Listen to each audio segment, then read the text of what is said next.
Today, we have ourselves a system from the early 2000s, somewhere in the woods. We've got to figure out where it is, what's it look like, and better question, is it working? And I'm gonna take you with me, so let's get on out there. The very first thing we're gonna look for is our cleanouts. So we are already at the bottom of the hill, and we see underneath this nice rock is a white PVC cleanout. If we walk a little bit further, we're gonna see another one. Now this particular cleanout has some damage to the lid, no big deal. These are like $4 you can get at Home Depot or Lowe's, but this is gonna be for our sewer. So we're on the right track, moving further downhill. And as we work our way to the tank, we can see that we have ourselves a riser. So this nice square deal should be on the middle of the septic system. Based off the records, somewhere further off in the woods should be the drain fields. So this will be over the middle of the tank for cleaning and maintenance, and the drain fields will be for the absorption of the liquid. Before we get into what all that means, we need to get this open.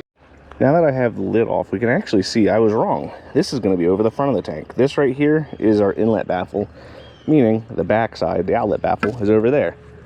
So what does that mean?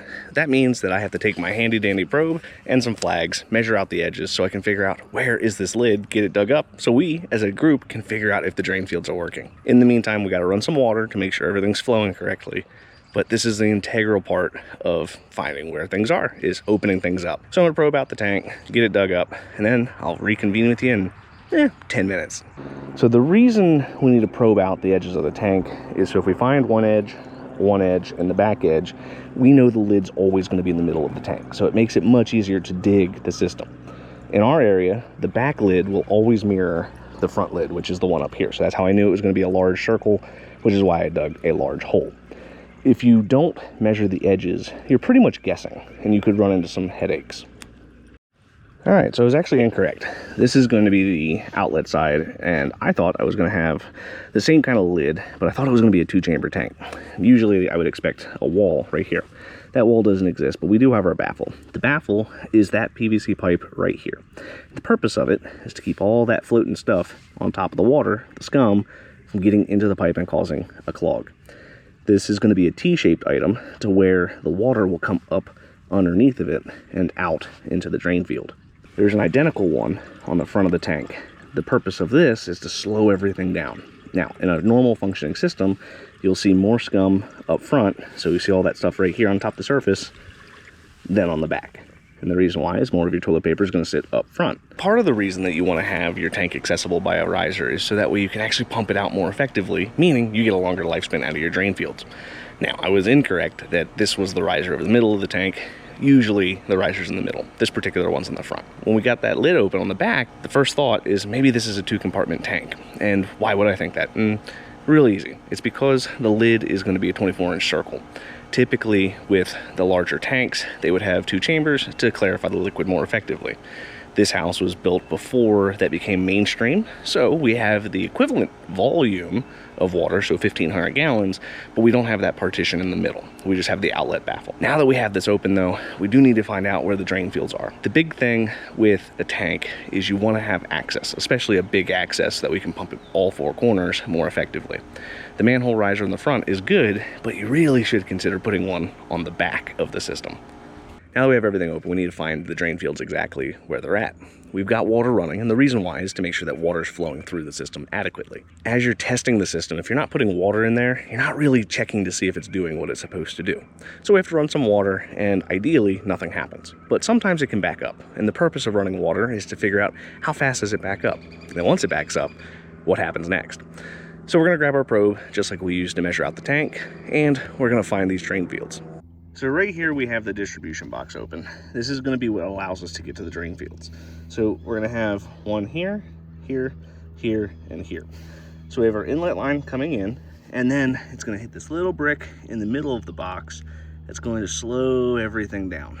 From there, the water will then easily pass into the drain fields. When you're having your system inspected, very important to make sure that you look inside of the box. So that way, if anything's wrong, you can correct it right then and there. These little black pucks that we see on the drain field lines, we call those speed levelers. The purpose of them is so that you can adjust it to adjust the flow rate into each of the drain fields.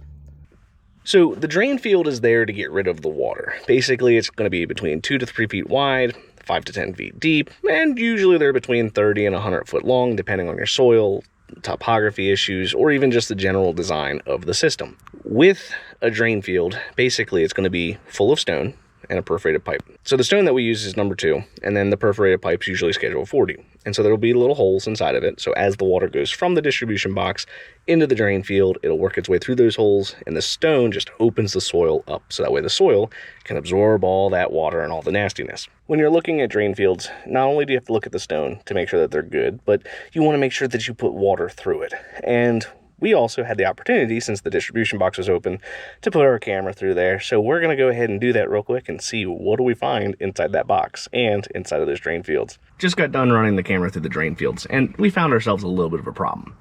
So when you're installing a drain field, you're usually going to have a conveyance line that goes out a certain distance. So in this particular case, we have 3 trenches. So we have the first trench right off the box. Next one is 10 foot down, right off, parallel to the other trench. The third one, 20 foot down, parallel just as well. The issue is the type of pipe that they used. They used a cheaper, thinner walled pipe, obviously to save on some money and some costs. But the problem that we ran into is that pipe is all sorts of cracked and destroyed. And now we've got roots, pretty substantial amount of roots, getting into the drain field line. The good news is there's no trees directly over top the trenches right now, so those roots could have been older. The issue though is that pipe is designed to be a solid pipe, so you're not allowed to have cracks in that pipe because it's supposed to be a solid pipe. This is why it's very important whenever you're looking at your system, whether it's the sewer line, the septic tank, distribution box, or even the drain fields, to have a camera and start poking around, start looking, seeing what's there. Because this could cost you a lot of money if you're a buyer on the transaction. If you're the selling side, you probably don't want somebody being super thorough on your system. But as a homeowner, it's a good idea to know what you're working with, what the condition of items are on your property, so that way you don't run into an issue of sewage going into your yard or worse, into your house, because that would be kind of gross. When it comes to these sorts of things, I usually recommend to get your system really deep dived every 10 years or so. Just that way you have an idea of exactly what's going on. Septic systems don't fail quickly. They usually fail pretty slowly, and they take a while before they fail.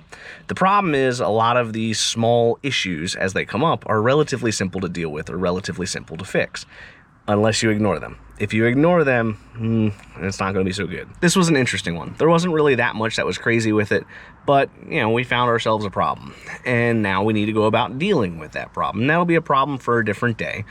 But this has hopefully been useful for you as the viewer. If you're buying a house, selling a house, being a normal homeowner, it's very important to make sure you look at your stuff, get your system pumped out every now and again.